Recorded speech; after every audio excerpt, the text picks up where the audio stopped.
بسم اللہ الرحمن الرحیم۔ زاویہ اسکول سسٹم سے حافظ حبیب الرحمن۔ ہمارا اسلامیات کا لیکچر نمبر 8 ہے اور آیت نمبر 6 ہے۔ اس آیت مبارکہ کی ہم مکمل وضاحت جو ہے وہ کریں گے۔ تو آیت ہے یجادلونک فی الحق بعد ما تبین کانما یساقون الی الموت وهم ینظرون۔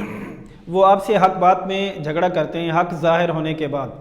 فرمایا کہ کانما یساقون الی الموت، گویا کہ وہ موت کی طرف ہانکے جا رہے ہیں، وهم ینظرون، اور وہ موت کو اپنی آنکھوں کے سامنے دیکھ رہے ہیں۔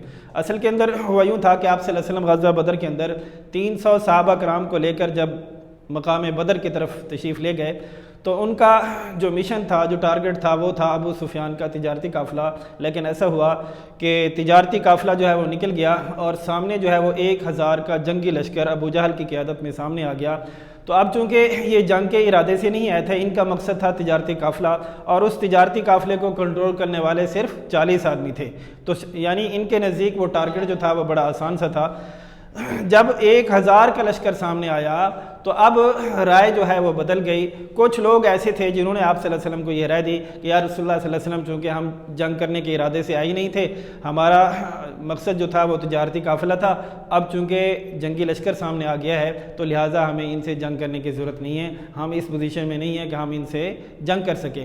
جبکہ کچھ افراد ایسے تھے کہ انہوں نے آپ صلی اللہ علیہ وسلم سے عرض کی کہ یا رسول اللہ صلی اللہ علیہ وسلم، آپ ہمیں جیسا بھی حکم دیں ہم ویسا کرنے کے لیے تیار ہیں۔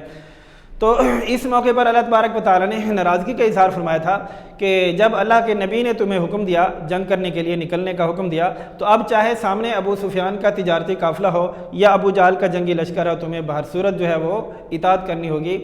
یہاں پر چونکہ کچھ لوگوں نے اپنی رائے کے اندر یہ بات کر دی تھی کہ ہمیں جنگ جو ہے وہ نہیں کرنی چاہیے، تو اسی وجہ سے اللہ تبارک و تعالیٰ نے ناراضگی کا اظہار فرمایا اور یہ ارشاد فرمایا کہ یجادلونک فی الحق، وہ آپ سے حق بات میں جھگڑا کرتے ہیں بعد ما تبین، حق کے ظاہر ہونے کے بعد، کانما یساقون الی الموت، پس گویا کہ وہ موت کی طرف ہانکے جا رہے ہیں۔ جب یہ دیکھا کہ ہم 313 ہیں اور ہمارے پاس صرف 8 تلواریں ہیں اور ہم جنگ کے ارادے سے آئی نہیں تھے، اور سامنے مقابلے کے اندر ابو جہل کا 1000 کا جنگی لشکر ہے اور مکمل ساز و سامان ان کے پاس موجود ہے، یہاں تک کہ وہ اپنی فتح کا جشن منانے کا ساز و سامان بھی ساتھ لے کر آئے تھے، تو ایسے موقع پر ان کو ایسا لگ رہا تھا کہ ہمیں اپنی موت کو وہ اپنی آنکھوں کے سامنے جو ہے وہ دیکھ رہے تھے۔ تو ایسے موقع پر اللہ تعالیٰ نے یہ بات ارشاد فرمائی کہ کانما یساقون الی الموت، پس گویا کہ وہ موت کی طرف دھکیلے جا رہے ہیں، ان کو موت کی طرف ہانکا جا رہا ہے، وہ ہم ینظرون، اور وہ موت کو اپنی آنکھوں سے دیکھ رہے ہیں۔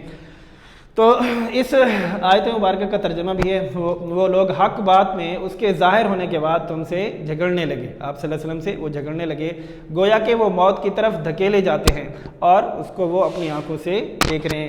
لفظ ہے یجادلونک، یجادلونک کا معنی ہے کہ وہ آپ سے جھگڑتے ہیں فی الحق، حق بات کے اندر، اور بعد ما تبین، اس کے ظاہر ہونے کے بعد، حق ظاہر ہو کر سامنے آ گیا تھا اور اس کے بعد اپنی یہ رائے پیش کرنا کہ ہمیں جنگ کرنا جو ہے، ہمیں ان سے جنگ نہیں کرنی چاہیے، یہ ایسا ہی ہے جیسے کہ حق ظاہر ہو گیا اور اس کے بعد جو ہے بندہ اس چیز سے پیچھے ہٹ جائے۔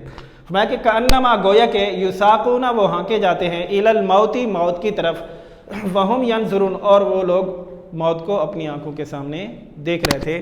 تو جزاکم اللہ تعالیٰ۔ اس کے بعد انشاءاللہ لیکچر نمبر 9 ہوگا۔ وما علینا الا البلاغ۔